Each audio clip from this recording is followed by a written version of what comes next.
हमारे साथ जुड़े रहने के लिए हमारे YouTube चैनल को सब्सक्राइब करें, साथ ही बेल आइकन को दबाएं। नेटवर्क न्यूज की खबरें सबसे पहले देखने के लिए। नमस्कार, नेटवर्क न्यूज में आप सभी का स्वागत है। मैं हूं आपके साथ सपना दुबे। प्रधानमंत्री नरेंद्र मोदी आखिरी के 2 चरणों के चुनाव के लिए कोई कसर नहीं छोड़ना चाहते हैं और इसके लिए वो बहुत सी चुनावी रैलियां कर रहे हैं। मोदी अपनी हर रैली के दौरान कांग्रेस पर निशाना जरूर साधते हैं। साथ ही मोदी कांग्रेस को अलग अलग मुद्दे पर घेरने की कोशिश भी कर रहे हैं, जिससे वो जनता के ज्यादा वोट बीजेपी के हिस्से में डाल सके। आपको बता दें कि प्रधानमंत्री नरेंद्र मोदी आज रोहतक में अपनी रैली करने पहुंचे। उसके बाद मोदी ने चुनावी सभा को संबोधित करते हुए कांग्रेस पर हमला करना शुरू कर दिया।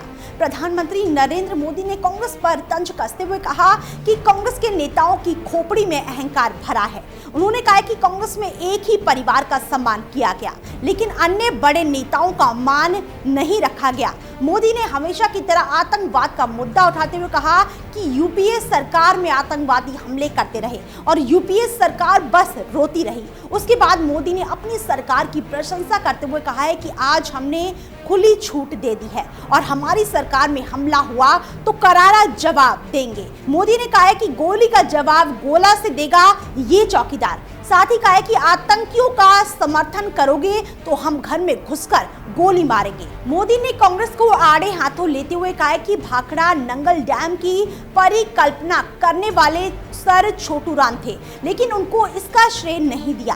फिर मोदी ने कहा है कि रोहतक और गोहाना की रेवड़ी बहुत मशहूर है, लेकिन यहाँ कांग्रेस के शासन में नौकरियों की रेवड़ी खूब बांटी गई। मोदी ने कहा है कि हम गड़बड़ी करने वालों को जेल के दरवाजे तक ले आए हैं और अगले 5 साल में उनको जेल के अंदर भी पहुंचा देंगे। मोदी ने कांग्रेस पर 1984 के सिख दंगों का आरोप लगाते हुए कहा कि कांग्रेस नेताओं की खोपड़ी में अहंकार भरा है। ये कहते हैं कि हुआ तो हुआ और ये उनके अहंकार के 3 शब्द हैं। इनके लिए जीवन का कोई मूल्य नहीं है।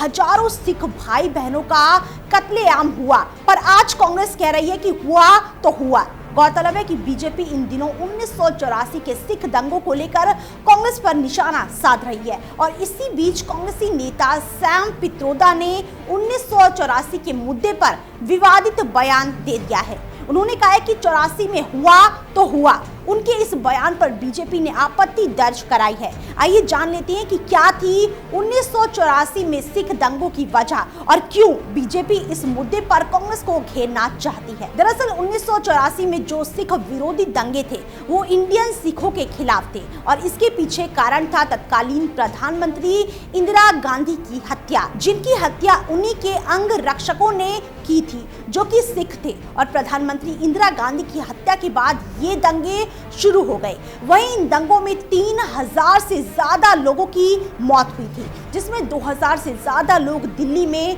मारे गए थे। उस समय भी इन दंगों पर काफी सियासत खेली गई थी, क्योंकि नरसंहार के बाद सीबीआई ने कहा था कि ये दंगे राजीव गांधी के नेतृत्व वाली कांग्रेस सरकार और दिल्ली पुलिस ने मिलकर कराए हैं। उस समय तत्कालीन पीएम राजीव गांधी का एक बयान भी काफी सुर्खियों में था, जिसमें उन्होंने कहा था कि जब एक बड़ा पेड़ गिरता है तब पृथ्वी भी हिलती है। आपको बता दें कि आज प्रधानमंत्री नरेंद्र मोदी ने हरियाणा के फतेहाबाद में भी 84 के सिख दंगों का मुद्दा उठाते हुए कहा कि कांग्रेस परिवार और उसके दरबारियों के इशारों पर 1984 में दिल्ली, पंजाब, हरियाणा समेत देश के अलग अलग हिस्सों में हमारे हजारों सिख भाई बहनों, छोटे छोटे बच्चों की हत्या की गई और इस घटना के बाद 34 सालों तक न जाने कितने आयोग बने, पर हमारे सिख भाइयों को इंसाफ नहीं मिला।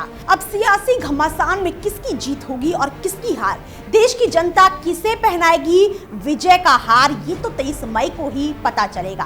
फिलहाल कितना ही, बाकी देश और दुनिया की बड़ी खबरों के लिए देखते रहिए हमारे चैनल नेटवर्क न्यूज को। साथ ही खबरों की ताज़ा अपडेट के लिए हमारे चैनल नेटवर्क न्यूज को सब्सक्राइब करना ना भूलें।